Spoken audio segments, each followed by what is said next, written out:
தொடரும் வாழ்ந்து பாரடி பெண்ணே பெண்ணே வாழ நினைத்தால் உன் பாதை தெரியும் பாதை அறிந்தால் உன் வாழ்க்கை தொடரும் வாழ்ந்து பாரடி பெண்ணே பெண்ணே பொங்கும் போது கரையை தாண்டி கடலின் அலைகள் சீறி பாயும் நேரம் வந்தால் நாமும் கூட அலையை போல மாற வேண்டும் அடங்கி இருக்கணும் பாசத்திற்காக நிமிர்ந்து நிற்போம் மானம் காக்க அடங்கி இருக்கணும் பாசத்திற்காக நிமிர்ந்து நிற்போம் மானம் காக்க வாழ நினைத்தால் உன் பாதை தெரியும் பாதை அறிந்தால் உன் வாழ்க்கை தொடரும் வாழ்ந்து பாரடி பெண்ணே பெண்ணே காலகாலமாய் காற்றுக்கு வேலி ஓடலாகுமா மாற்றடி தோழி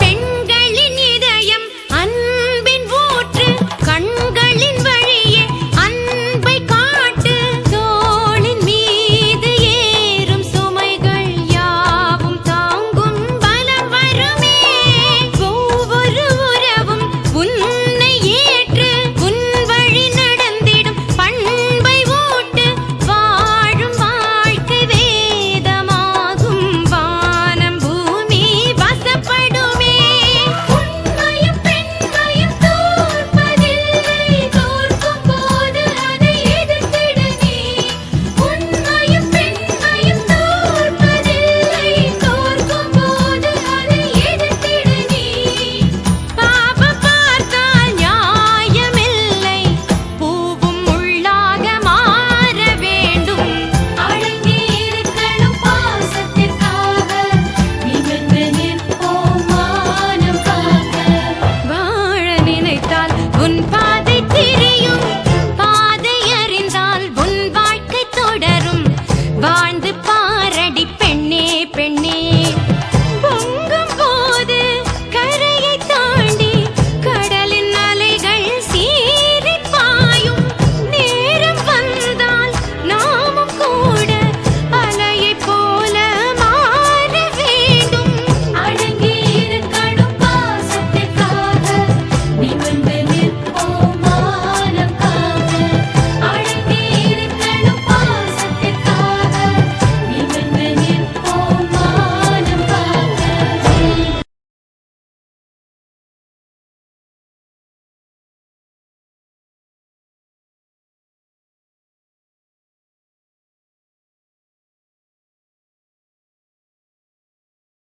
என்ன சார் ஆச்சரியமா இருக்கா? எனக்கு எல்லாமே தெரியும். நான் பானுவை மனசுக்குள்ள வச்சு லவ் பண்ணுவேன் சார். அவகிட்ட லவ் சொல்ற தைரியம் எனக்கு வரல. ஆனா என் லவ் சொல்ல போனப்போ அவ சத்யாவை லவ் பண்றதா கேள்விப்பட்டு நான் ஷாக் ஆயிட்டேன். ஆனா சத்யாவோட அம்மா பணத்துக்காக ஆசைப்பட்டத தெரிஞ்ச உடனே பானு அவனை வெறுத்துட்டா. அப்பதான் என்னோட உண்மையான அன்பை புரிஞ்சுக்கிட்டு அவ என்னை ஏத்துக்கிட்டா. கல்யாணமாகி இத்தனை நாள் ஆயும் அவகிட்ட ஒரு நாள் கூட சத்யாவை பத்தி நான் பேசினதே இல்ல. இப்ப புரியுதா சார் என்னோட கேரக்டர்? உங்க ஒய்ஃப் காணாம போனப்போ என்ன கலர் ட்ரெஸ் போட்டிருந்தாங்கன்னு உங்களுக்கு தெரியுமா? எல்லோ கலர் saree கட்டி இருந்தாங்க. எல்லோ கலர் பிளவுஸ், பார்டர் ரெட்ல இருக்கும். கழுத்துல 4 சவரன்ல ஒரு செயின் இருக்கும். 2 கையிலயும் 2 வளையல் போட்டிருப்பா சார். உங்க மேல உங்க சின்ன மாமியார் சரோஜா ஏகப்பட்ட கம்ப்ளைண்ட் சொல்றாங்க. என்ன சொல்றீங்க?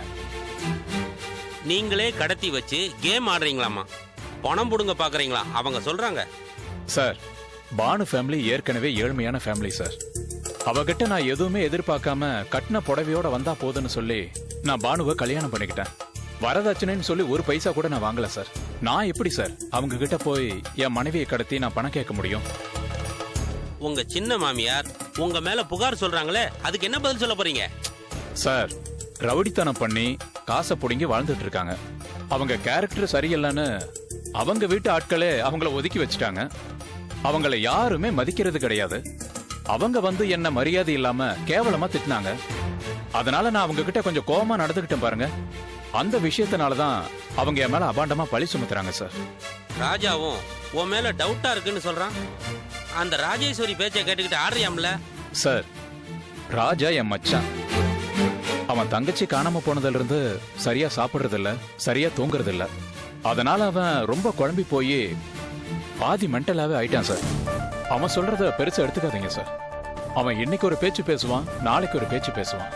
இவ்வளவு நடந்திருக்கு, கொஞ்சம் கூட மத்தவங்க மேல அபாண்டமா பழி போடாம அமைதியா இருக்கீங்களே, எப்படி? எல்லாம் ஆக்டிங்கா?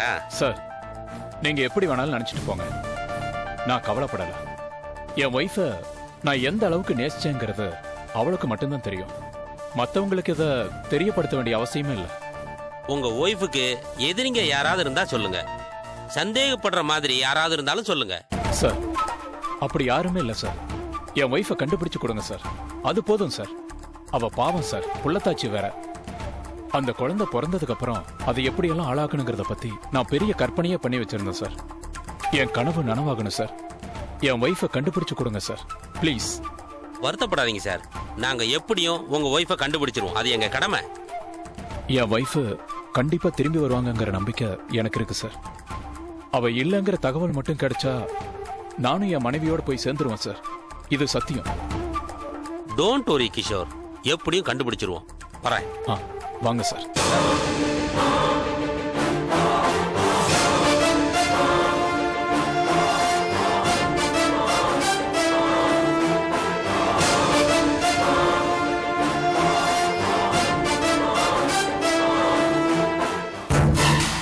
என்ன தம்பி பொடி வச்சு பேசுற? என்னக்கா, நீங்க பேசும்போது நான் பேசலன்னா எப்படி? என்ன உன்னை நான் ஆளைய பார்க்க முடியல? பயங்கர பிஸியா? அவர் சொந்த வேலையா ஊருக்கு போயிருக்காரு. அதனாலதான் அவரோட வேலையெல்லாம் நான் பார்த்துட்டு இருக்கேன். உன் அண்ணனையே பீட் பண்ணிடுவ போல இருக்கு. கூடிய சீக்கிரம் நீயும் ஒரு தாதாவா ஆயிடுவ போல. இப்படி எல்லாம் அல்வா கொடுத்தீங்கன்னா நாங்க மயங்கிருவோமா என்ன? என்னப்பா பேச்செல்லாம் ஒரு தினுசா இருக்கு. உன் அண்ணன் என்கிட்ட பேசுறதுக்கு எப்படி பயப்படுவான்? நீ என்னடானா தெனாவிட்டா பேசுற? அண்ணன் பயப்படுறது ஒரு மரியாதைக்கு தான். அத பெருசா எடுத்துக்காதீங்க. தம்பி, நீ சின்ன பையன். உன் வயசு என் அனுபவம். யார்கிட்ட பேசுறோம், என்ன பேசுறோம்னு யோசிச்சு பேசு. சீனியருங்கிறதுக்காக, நான் ஜூனியருங்கிறதுக்காக நான் செய்யறதெல்லாம் தப்புன்னு சொல்ல முடியுமா? ஏதோ ஒரு முடிவோட வந்திருக்க போல இருக்கு. நீங்க ஒரு முடிவோட இருக்கும்போது நாங்க ஒரு முடிவுக்கு வந்துதான் ஆகணும். என்ன கணேஷ், என்கிட்டயே தண்ணி காட்டி பேசுற? இந்த தொழில இருக்கிற என்கிட்டயே அண்டர் கிரவுண்ட் வேலை பார்க்கும்போது அப்படிதானே பேச வேண்டியிருக்கு. சரி, என்ன வேணும் உனக்கு? நீங்க ஒண்ணு எங்களுக்கு எதுவும் தர வேண்டாம். உங்க உயிரை பத்திரமா பாத்துக்குங்க, அது போதும். என்னடா ரொம்ப பேசுற? பாவம், சிவாவோட தம்பியாச்சேன்னு பொறுமையா பேசுனா ரொம்ப ஓவரா பேசுற. நீங்க பெரிய தாதாங்கிற பேர்ல ரொம்ப ஆடுறீங்க. ஆடாதீங்க. ஆட்டத்தை அடக்கத்தோட வச்சுக்குங்க. என்ன பத்தி உனக்கு தெரியாம போயிடுச்சு. ஊர்ல இருக்கிற பெரிய பெரிய தலைங்கள்லாம் என்ன பார்த்தா ஒதுங்கி போயிடுவாங்க. இப்படி பேசுறது நல்லா இல்ல. தலையா இருக்கிறவன் எல்லாம் தலையாயிர முடியாது. தலை தான், வாளு வாளுதான். வாளை பார்த்து தலைன்னு நினைக்காதீங்க. வயசாயிருச்சுல, அதான் புத்தி மழுங்கிடுச்சு. உன் தைரியம் எனக்கு பிடிச்சிருக்கு. உனக்கு என்ன வேணும்? தில்லு இருந்தா நேருக்கு நேர் மோது, இல்லனா ஓரமா ஒதுங்கு. அதை விட்டுட்டு இந்த பாய்சன் கொடுக்கறது, பாயசம் கொடுக்கறதெல்லாம் வேண்டாம். நீ சாப்பிடுற பீடாவுல சைனைடு வைக்க எவ்வளவு நேரம் ஆகும்?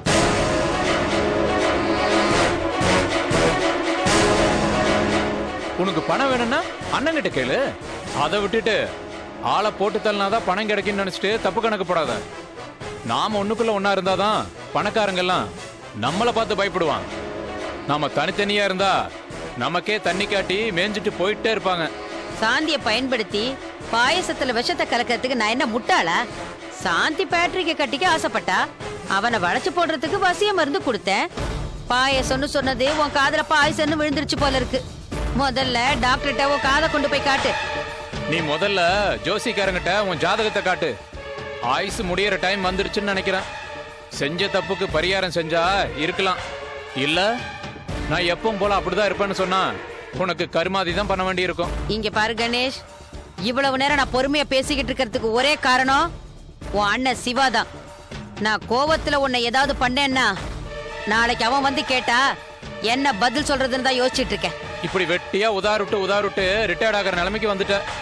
இத பார், இன்னொரு வாட்டி பேட்ரிக் அண்ணனுக்கு எதனா கெடுதல் பண்ணணும்னு நினைச்ச அடுத்த நாளே உனக்கு பாலு. இனிமே நான் டயலாக் எல்லாம் பேச மாட்டேன், சைலண்டா போட்டு தள்ளிட்டு போயினே இருப்பேன். சரி கணேஷ், நீயும் நானும் ஒரே ஜாதி, நமக்குள்ள எந்த தகராறும் வேண்டாம். எம்டி தான் நம்மளுடைய டார்கெட். அவன் மேட்ரை சரி பண்ணி பணத்தை வாங்குறது தான் நம்ம குறிக்கோள். நோகாம நொங்கு துண்ண ஆசைப்பட்ட, அதுக்கு நாங்க தான் கட்சமா? நீ தனியா ரூம் போட்டு அவங்கிட்ட டீல் பண்ணிக்க, நாங்க தனி ரூட் போட்டு எங்களுக்கு ஒரு இதை நாங்க கரெக்ட் பண்ணிக்கிறோம். எதுக்கு இப்படி எல்லாம் பிரிச்சு பேசுற? என்ன பாசமா? இதெல்லாம் நம்ம கிட்ட வேகாது. இன்னொரு வாட்டி நீ எங்க அண்ணனுக்கு எதிரா எதனா பண்ண நடக்கிறதே வேற. பேட்ரிக் என் தம்பி மாதிரிப்பா, சத்தியமா அவனை நான் ஒண்ணும் பண்ண மாட்டேன், இது சத்தியம். மீறி ஏதாவது பண்ண நீ உயிரோட இருக்க மாட்ட.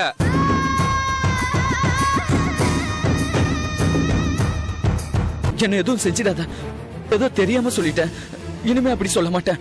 உன்னால நம்ப முடியாது. குட்ரா கத்திய. நம்பிக்கை துரோகம் பண்றவன நாங்கெல்லாம் விட்டு வச்சதே இல்ல. ஆனா இனிமே உன்னை உயிரோட விடுறதுதான் தப்பு. பேட்ரிக், பணம் எவ்வளவு வேணுமோ கேளு, தந்துடுறேன். ஆனா இனி இது மாதிரி செய்ய மாட்டேன். சாவுன்னா உனக்கு சாதாரணமா போச்சா? கொலை பண்ணா அவங்க எப்படி துடிப்பாங்கிறத அனுபவிச்சு பாரு, அப்பதான் உனக்கு தெரியும். அண்ணா பேசி ஏன்னா டைமை வேஸ்ட் பண்றீங்க? முதல்ல அவன் மூஞ்சில ஒரு கோடை போடுன. சிவா, உனக்கு நான் எவ்வளவு பணம் கொடுத்திருப்பேன், நீ எப்படி பேசலாமா? உனக்கு எவ்வளவு தைரியம் இருந்தா எங்க 2 பேருக்கிட்டே கேம் ஆடி போட்டு தலை சொல்லியிருப்பேன். அண்ணா இவன் இங்கேயே சமாதி ஆக்குன. இவனை கொல்றதுல நமக்கு என்ன பிரயோஜனம்? தம்பி, அந்த அக்ரிமெண்ட் எடு. இந்தாண்ணா. என்ன அக்ரிமெண்ட்? இதுல ஒரு கையெழுத்த போடு. வெத்து பேப்பரா இருக்கு, நான் போட மாட்டேன். அண்ணா இவன் ரொம்ப பேசுறான். அவன் ஏய் போடுறா, ஒழுங்கா சைன போடு, இல்ல உடம்பு பூரா நான் போட்டுருவேன் சைனு. போடுறா. போடுறானா? நாங்க ஒரே மாதிரி இருக்க மாட்டோம். போடு. இதுல என்ன எழுத போறீங்க? டேய், உன் ப்ராப்பர்ட்டிய 2 பாகமா பிரிக்கிறோம். 50% உனக்கு, மீதி 50% எங்களுக்கு. இந்த டீல் ஓகேவா? இது உங்களுக்கே நியாயமா தெரியுதா? நீ மட்டும் செஞ்சது நியாயமா? இப்ப நினைச்சா கூட உன்னை போட்டு தள்ளிட்டு மொத்த சொத்து எல்லாத்தையும் நாங்க எடுத்துக்க முடியும். ஆனா நாங்க நம்பனவங்களுக்கு துரோகம் பண்ண மாட்டோம். அதனாலதான் உன்னை விட்டு வைக்கிறேன். தம்பி, நம்பிக்கை துரோகம் பண்றது இவனுக்கு கை வந்த கலை. இல்லாட்டி இவனை நம்பி வந்த பொண்டாட்டிக்கு நம்பிக்கை துரோகம் பண்ணுவானா? பொண்டாட்டிய போட்டு தள்ள பிளான் பண்ண நீ எங்களை போட்டு தள்ள பிளான் பண்றது ஒண்ணும் உனக்கு அதிசயம் இல்ல. இந்த சொத்து உன் கைக்கு எப்ப வரும்? தெரியல. அது எங்களுக்கு தேவையில்லை. 1 மாசம் டைம் தரோம். அதுக்குள்ள டோட்டல் அமௌண்ட் நீ செட்டில் பண்ணும். பண்ணல உன் லைஃப நாங்க செட்டில் பண்ணிடுவோம். இப்ப போறோம். ஒண்ணு நல்லா தெரிஞ்சுக்க, நம்பனவங்களுக்கு நாங்க உசிரியே கொடுப்போம். நம்பிக்கை துரோகம் பண்றவனுக்கு அவங்க உயிரை எடுத்துருவோம். என்ன சார் இப்படி பண்ணிட்டீங்க? உங்களை நம்பி தானே கொடுத்தேன். நானும் உன்னை நம்பிதான் எல்லா வேலையும் செஞ்சேன். நீ எனக்கே ஆப்பு வச்சு வேட்டு வைக்கிறியா? அதுக்கு தான் பதிலுக்கு பதில் செஞ்சேன். எப்படி நம்ம ஆக்டிங்? நான் உன்னை விட கிரிமினல், என்கிட்டயே உன் வித்தையை காட்டுறியா? இங்க இருந்து நீ வெளியவே போக முடியாது.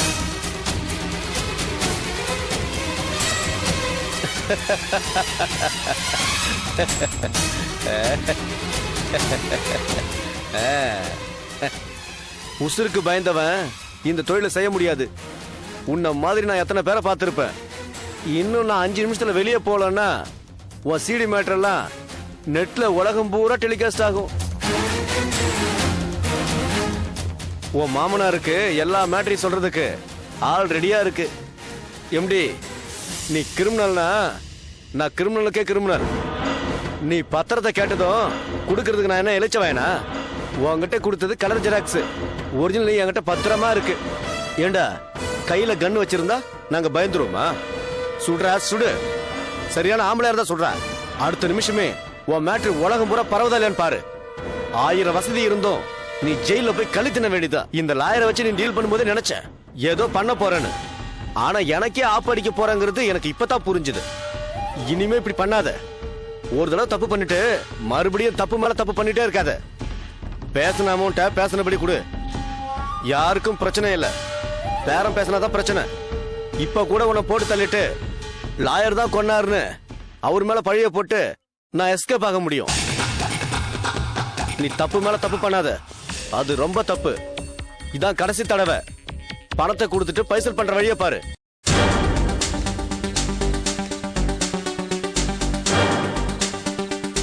என்னாச்சுங்க? ஏன் டென்ஷனா இருக்கீங்க? டென்ஷனா இருக்காம வேற எப்படி இருக்கு சொல்ற? ஏன் எதனால டென்ஷனா இருக்கீங்க? எல்லாம் உன்னால வந்ததுதான். என்னது என்னால வந்ததா? பின்ன நீதான் பேட்ரிக்க பார்த்து நான் பேசுறேன், இனிமே எந்த பிரச்சனையும் வராதுன்னு சொன்ன. ஆனா இப்ப அவனே பெரிய பிரச்சனையா இருக்கான். அதுக்கு நான் எப்படி காரணமாக முடியும்? நீ எப்படி காரணமாக முடியுமா? நீ தான் எல்லாத்துக்கும் காரணம். பேட்ரிக்க பார்த்து சிவா பணம் கேட்டு தொந்தரவு பண்ண மாட்டான்னு சொன்ன. இப்ப அவனே என்ன போட்டு தள்ளுறேன்னு சொல்றான். போதா குறைக்கு சிவா கூட அவன் தம்பி கணேஷ சேர்த்துக்கிட்டான். நான் பேட்ரிக் கிட்ட போனா அவன் என்னைய மிரட்டான். உன்னை அவன் காதலிக்கிறது எல்லாமே உன்னாலதான் வந்தது. எதுவும் என்னால இல்ல. நீங்க தான் உங்க வைஃப கொலை பண்ண முடிவு எடுத்திருக்கணும். ஆனா நீங்க முட்டாள்தனமா கார்த்திக் அனுப்பி வச்சிட்டீங்க. ஆனா அவன் தான் பங்குக்கு முட்டாள்தனமா போட்டோகிராஃபரை துணைக்கு வச்சுக்கிட்டான்.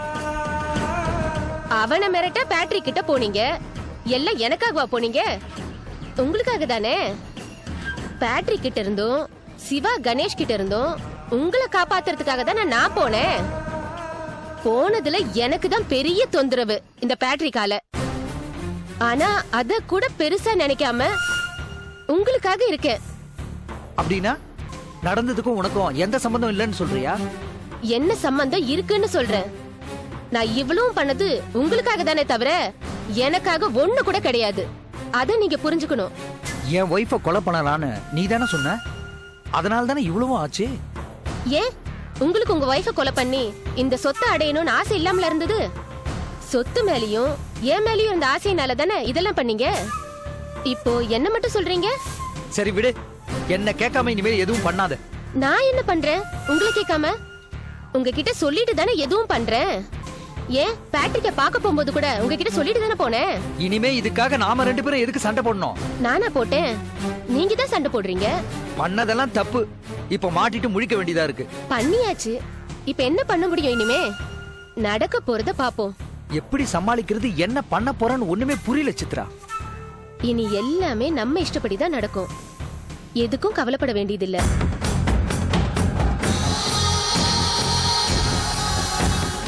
எல்லாத்துக்கும் என்கிட்ட வழி இருக்கு. ஏன் ராஜா, நீ செய்யறது உனக்கே நல்லா இருக்கா? என்ன மாப்பிள்ள, என்ன ஆச்சு? மனுஷனா நீ? நேர்ல பார்த்தா அன்பா பேசுற, பின்னாடி போய் அட்டாக் பண்ற. ஏன் இப்படி டபுள் கம் விளையாடுற? என்ன மாப்பிள்ள, என்ன பேசுறீங்க? உன்னை நான் என்னோட மச்சான்னு சொல்லி நான் எல்லார்கிட்டையும் எவ்வளவு பெருமையா பேசணும் தெரியுமா? அது எவ்வளவு பெரிய தப்புன்னு இப்பதான் எனக்கு புரியுது. மாப்பிள்ள, கோவப்படாம என்னன்னு தெளிவா சொல்லுங்க. போலீஸ்ல கம்ப்ளைண்ட் கொடுக்காதன்னு அப்பவே நான் சொன்னேன்ல. ஆமா சொன்னீங்க. அப்ப நீங்க என்ன சொன்னீங்க மாப்பிள்ள? இந்த விஷயம் தெரிஞ்சா அம்மாவுக்கு ஏதாவது ஆயிடும், ஊர்ல இது எல்லாருக்கும் தெரிஞ்சா வெளியில தலை காட்ட முடியாதுன்னு சொன்னியா இல்லையா? ஆமா மாப்பிள்ள, நான் இல்லன்னு சொல்லலையே. அப்புறம் எது கம்ப்ளைண்ட் கொடுத்த? அந்த இன்ஸ்பெக்டர் என்னடான்னா இங்க வந்து என்கிட்ட ஏடா கூடமா கேள்வி கேட்டுட்டு இருக்கான். கட்டின பொண்டாட்டிய காணோம், கொஞ்சம் கூட கவலைப்படாம போலீஸ்ல கம்ப்ளைண்ட் பண்ணாம இருக்கேன்னு சொல்லி நீ எல்லாம் ஒரு மனுஷனான்னு வேற கேக்குறாரு. நீயும் உன் பொண்டாட்டியை கடத்தி வச்சுக்கிட்டு நாடகம் ஆடுறியான்னு வேற என்ன கேள்வி கேட்கிறாரு. என்னதான் நான் சொல்றது? இதெல்லாம் எனக்கு தேவைன்னு நினைக்கிறீங்களா? என்னமோ உங்களுக்கு மட்டும்தான் உன் தங்கச்சி மேல அக்கறை இருக்கிற மாதிரியும் எனக்கு என் பொண்டாட்டி மேல லவ்வும் அஃபெக்ஷனும் எதுவும் இல்லாத மாதிரி எல்லாம் இருக்கு. நீ பண்றத பாக்கும்போது உன்னை என் மச்சான்னு சொல்றதுக்கு எனக்கு ரொம்ப கேவலமா இருக்கு. மாப்பிள்ள, என்ன நடந்துன்னு தெரியாம நீங்களே ஏதோ பேசாதீங்க. அந்த இன்ஸ்பெக்டர் எங்க அப்பாவோட ஃப்ரெண்டு. ஒரு நாள் டீ கடையில என்ன பார்த்தாரு. அப்போ முகவாட்டத்தை பார்த்து என்ன ஏதுன்னு விசாரிச்சாரு. அவர் என்ன மூணாவது மனுஷனா பார்க்கல. நான் உங்களோட ஃப்ரெண்டு, என்கிட்ட எல்லாத்தையும் சொல்லுங்கன்னு சொன்னாரு. நான் நடந்ததை சொன்னேன். அவர் பயங்கரமா கோவப்பட்டு திட்டினாரு. இவ்வளோ பெரிய விஷயம் நடந்திருக்கு, ஏன் என்கிட்ட சொல்லல, ஏன் ஸ்டேஷன்ல கம்ப்ளைண்ட் பண்ணலன்னு சொல்லிட்டு திட்டினாரு. சாதாரணமா பொம்பளை பிள்ளைங்க நைட்டு லேட்டா வந்தாலே எல்லாம் பயந்து போவாங்க. உன் தங்கச்சி 4 நாளா காணோம். உனக்கு பயமா இல்ல? நீ எல்லாம் மனுஷனான்னு சொல்லிட்டு திட்டினாரு. அப்பதான் நான் அவர்கிட்ட சொன்னேன், போலீஸ் கேஸ் போனா மானம் போயிடும், எஃப்ஐஆர் போடாம நானே கண்டுபிடிச்சு தரேன்னு சொன்னாரு. நான் செஞ்சது தப்பா மாப்ள? இந்த விஷயத்த நீ என்கிட்ட சொல்லியிருந்தேன்னா நான் உஷாராயிருப்பேன்ல. எனக்கு என்ன தெரியும் அவர் இப்படிலாம் விசாரிப்பாருன்னு. சரி, இன்ஸ்பெக்டர் வேற என்னெல்லாம் கேட்டாரு? எல்லாத்தையும் அக்கு வேற ஆணி வேற பிரிச்சு பிரிச்சு கேள்வி மேல கேள்வி கேக்குறாரு. ஒன்னும் அடிக்கலையே. அது ஒண்ணுதான் பாக்கி. அதுவும் பண்ணியிருந்தா விளங்குன மாதிரி தான். இல்ல மாப்ள, போலீஸ்காரங்க விசாரணை பேர்ல அடிப்பாங்கன்னு கேள்விப்பட்டிருக்கேன், அதான் கேட்டேன். டீசெண்டா வந்து கேள்வி மேல கேள்வி கேட்டா உண்மைய சொல்றதுக்கு யோசிக்க வேண்டியதில்ல. அவர் கேட்ட அந்த கேள்விகளுக்கெல்லாம் பதில் சொன்னேன். சாரி மாப்ள. சாரி ராஜா. என்ன ஏதுன்னு விசாரிக்காம நான் பாட்டு கோவத்துல உன்னை திட்டிட்ட, மன்னிச்சிருப்பா. பரவாயில்ல மாப்ள. எனக்கு இருக்கிற கவலையெல்லாம் பானு எங்க போனா என்ன ஆனாங்கிறதுல மட்டும்தான் இருக்கு. அதான் மாப்ள எனக்கும். ஒவ்வொரு நிமிஷமும் பானு நினைப்பு கண்ணுக்குள்ள வந்துட்டு போகுது. அவளுக்கு எதுவும் ஆகக்கூடாது, அதுதான் கடவுள்கிட்ட வேண்டிக்கிறேன். அந்த இன்ஸ்பெக்டர் எப்படி? நல்ல திறமையான ஆளா? பானுவை கண்டுபிடிச்சிருவாரா? கண்டுபிடிச்சிருவாருன்ற நம்பிக்கை எனக்கு இருக்கு மாப்ள. அந்த இன்ஸ்பெக்டர் ராஜேஸ்வரி மேடம் வீட்டுக்கு போய் ஏகப்பட்ட கிராஸ் கொஸ்டின் எல்லாம் கேட்டு தாளிச்சிட்டாராமே. அந்த அம்மா என்கிட்ட போனை போட்டு காய்ச்சி மூச்சுன்னு கத்துறாங்க. காரணம் இல்லாம அவங்க பையன் சத்யா மேல போலீஸ் என்கொயரி பண்ணி அவனை குற்றவாளி மாதிரி பேசியிருக்காங்க.